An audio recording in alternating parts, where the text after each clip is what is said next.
banyak mitos nih Dok, kayak let's say bilang, aduh ASI encer katanya nggak bergizi, Mhm. terus ibu harus makan teratur biar ASINya baik, dan banyak-banyak mitos-mitos lainnya nih Dok. Itu Mhm. gimana sih Dok mengenai pelurusan mitos ini Dok? Iya, kita kan ada di Jawa Barat ya, Mhm. banyak banget mitos tentang menyusui yang kurang benar atau sebenarnya saya dalam hati pengen bilang salah banget. Kapan sih Dok waktu-waktu krusial di mana kita harus memberikan ASI kepada anak kita Dok? Sebetulnya, secepat mungkin ya. Mhm. Nah, ini sebenarnya masa krusial itu adalah masa saat dia baru lahir. Banyak bunda-bunda di sini yang sebetulnya misperception. Jadi apa sih Dok yang membikin ASI ini sangat istimewa dan tidak bisa ditiru oleh apapun itu Dok? Oke, jadi sebetulnya ASI ini spesies spesifik, kemudian dia adalah cairan yang sangat dinamis.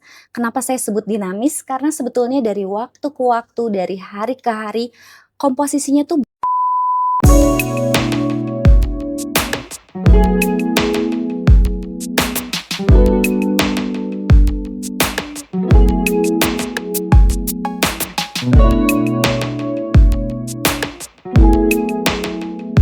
Halo Sobat Somea, ketemu lagi bersama dengan saya Kalia Labita di acara RSAED Podcast.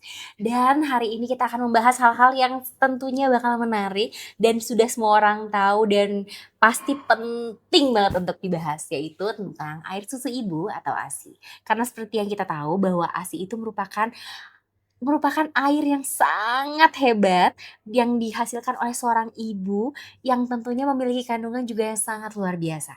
Nah hari ini nih kita bakal bahas seluk-beluk ASI bersama expertnya, bersama dokter anak yang sudah pasti paling mengerti bagaimana sih pentingnya ASI itu. Bersama dengan kita Dokter Vila spesialis anak sudah hadir di sini. Halo Dokter Vila. halo Apa Dokter kabar Lala, dokter? kabar baik, luar biasa, happy banget bisa ada di sini. Kita ya pastinya happy hari ini karena Dokter Vila bisa bersama kita di sini.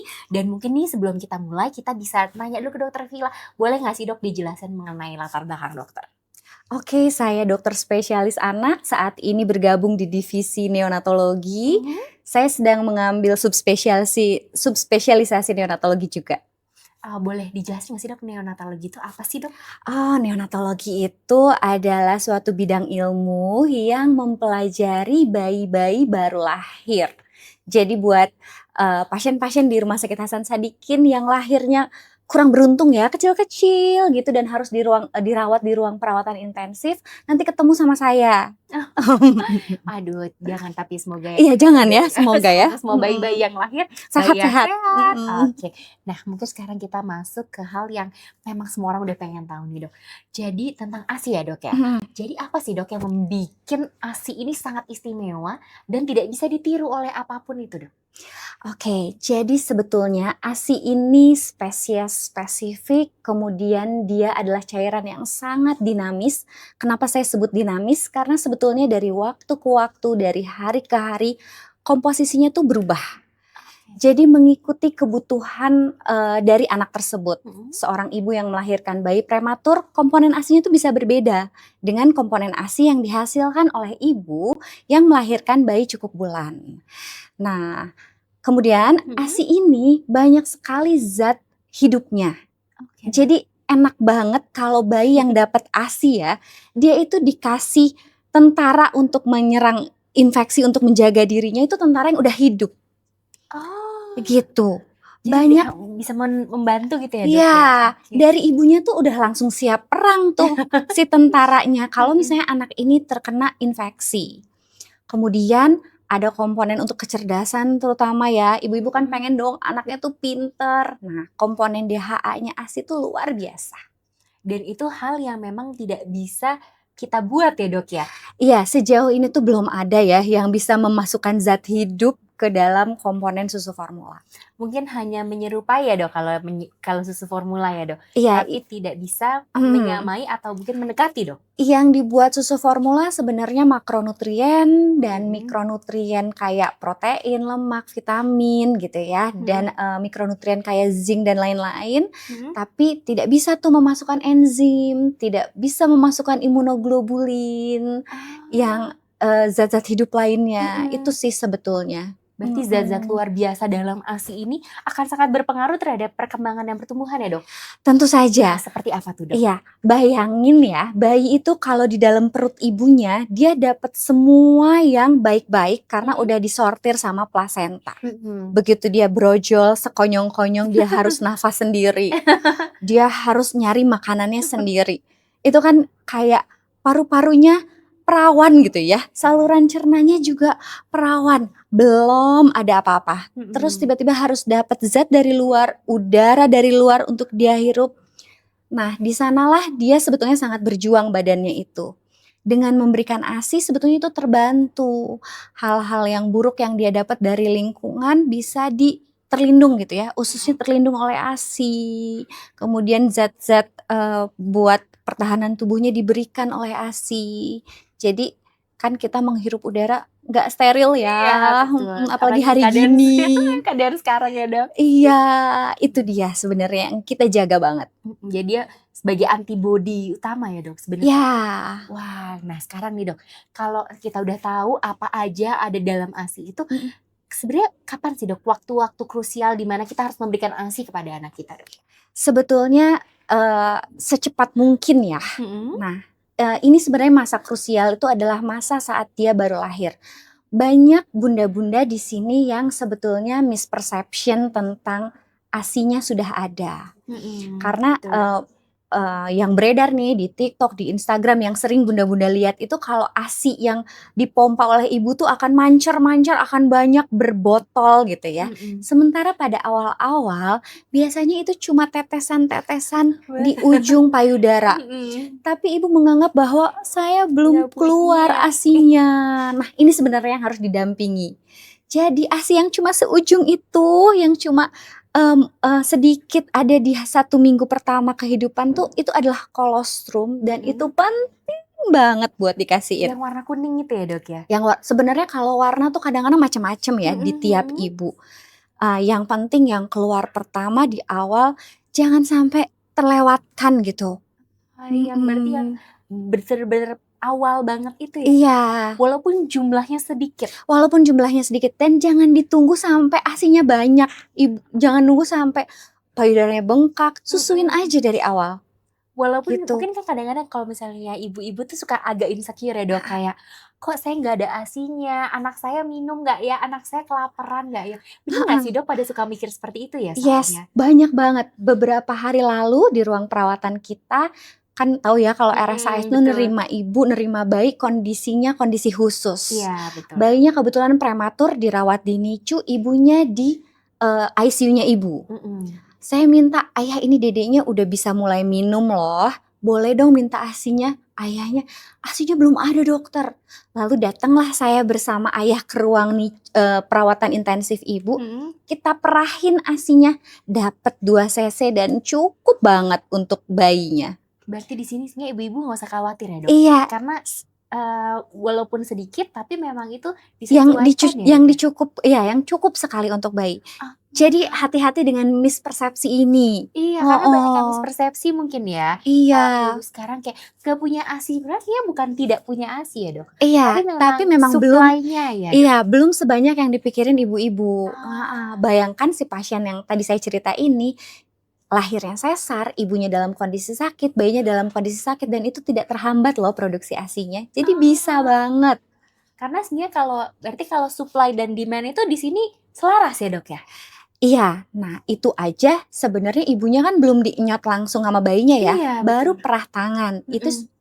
Itu aja udah ada. Apalagi kalau misalnya dari awal bisa IMD ideal ya, bisa Heeh, mhm. IMD, kemudian bisa IMD tuh inisiasi menyusui dini, bisa langsung dienyotin tuh payudaranya, Mhm. pasti akan lebih baik hasilnya. Oh, seperti itu. Jadi mungkin ada hal-hal yang memang harus diluruskan dan para ibu-ibu perlu tahu nih di sini. Jadi nggak perlu insecure ya, Dok, Iya, karena semua itu pasti akan keluar pada waktunya gitu ya, Dok? iya akan keluar Oke. pada waktunya. Oke, Dok, terima kasih.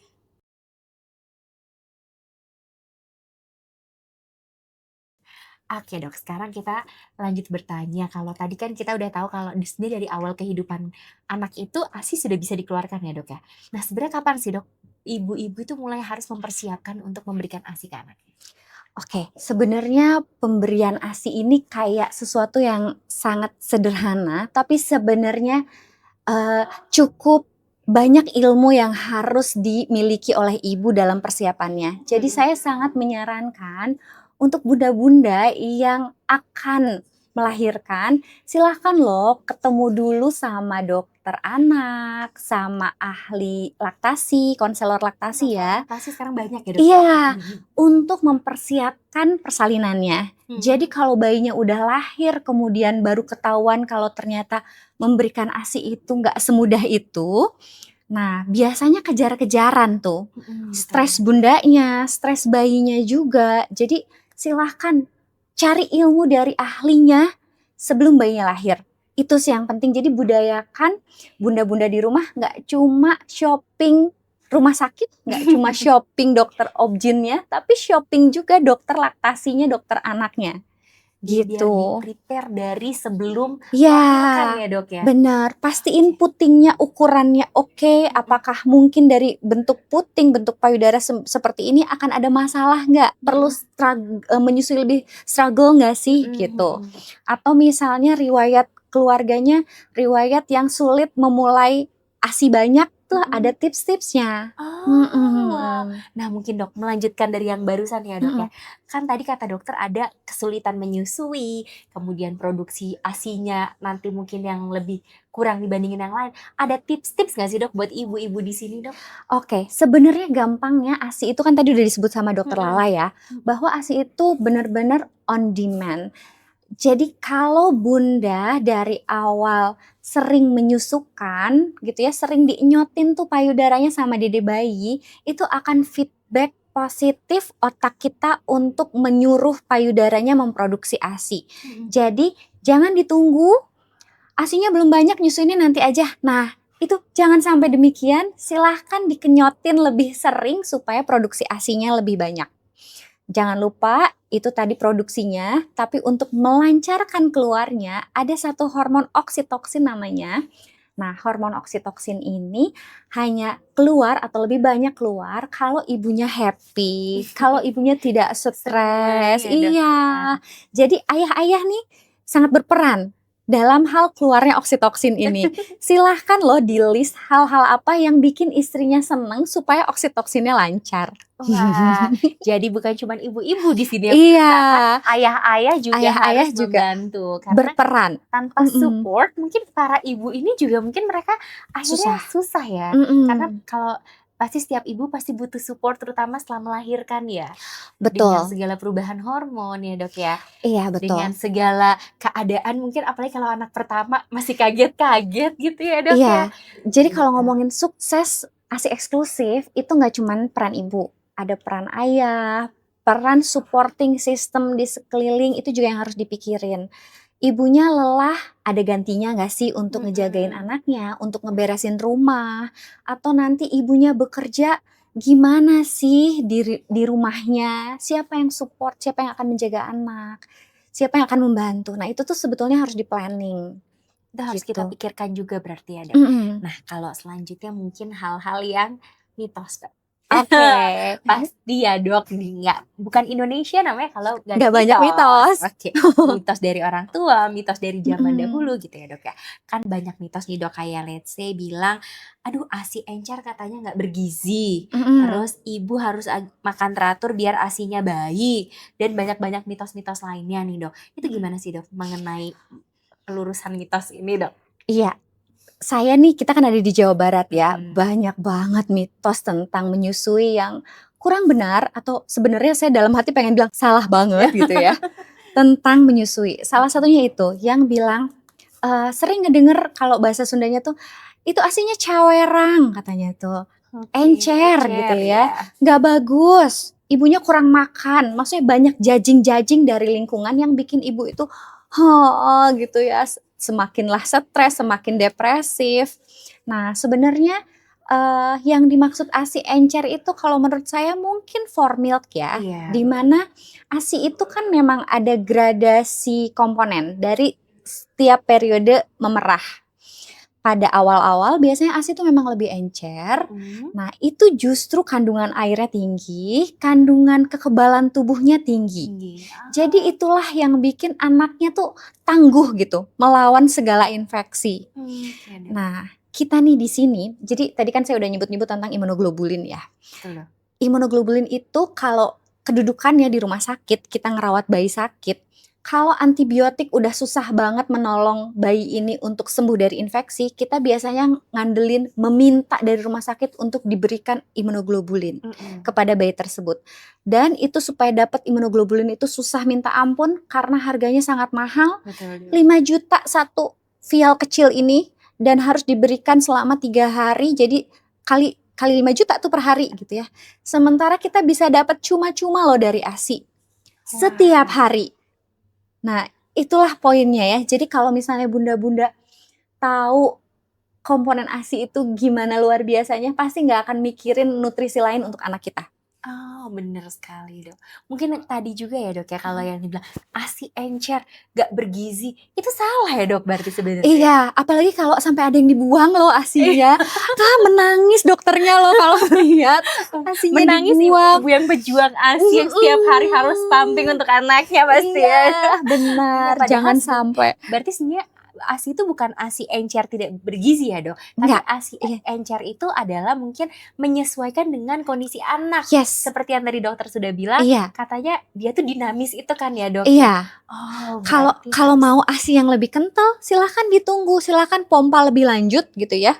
Kalau mau ngebuktiin nih, nanti setelah 3-5 menit akan muncul ASI yang warnanya lebih putih, lebih kuning, lebih kental. Dan itulah yang lemaknya tinggi. Itulah yang bikin anaknya gemuk. Jadi kalau bunda-bunda nih, kalau nyusuin ya, dua-duanya payudaranya biasanya penuh. Terus disusuinlah satu payudara. Di sini biasanya suka ada netes-netes tuh. Betul. Biasanya suka gemes, asas keadilannya tuh muncul. Sini pindahin biar sama-sama kosong. Padahal jangan, selesaikan dari satu payudara supaya anak dapat semua komponennya. Foremilknya, hindmilknya, jadi dia bisa gendut karena dapat ASI akhir dari satu payudara. Kalau dipindah-pindah, nanti dia dapatnya cuma formilk doang. Nah, Dok, tadi sambil menyambung dari yang barusan. Jadi sebenarnya tuh untuk menyusui itu berapa lama, Dok? Oke, kalau durasi sekali menyusu sebetulnya kan gimana anaknya ya. Betul. Nah, tapi kalau misalnya lamanya, kalau WHO merekomendasikan standar emas nutrisi anak itu dimulai dari 6 bulan pertama ASI eksklusif. ASI eksklusif itu artinya tanpa yang lain ya, tanpa dikasih pisang loh, tanpa dikasih air putih, ASI saja selama 6 bulan. Kemudian dilanjutkan dengan pemberian makanan pendamping ASI sambil ASInya itu tetap diberikan. Yang salah nih dari perpindahan 6 bulan ke MPASI ini, rata-rata suka dikurangin proses menyusunya karena sudah mulai MPASI. Padahal pada saat awal pemberian MPASI itu adalah fase perkenalan. Belum tentu usus anak itu menerima semua makanan padat yang dia mamam. Gitu. Jadi ASI-nya tetap optimal dulu nih pas 6 bulan peralihan itu. Supaya proses adaptasinya bisa berjalan dengan baik. Wah, luar biasa sekali ya. Tentunya kita mendapatkan lebih banyak lagi insight hari ini mengenai ASI yang pastinya dibutuhkan oleh semua ibu-ibu yang ada.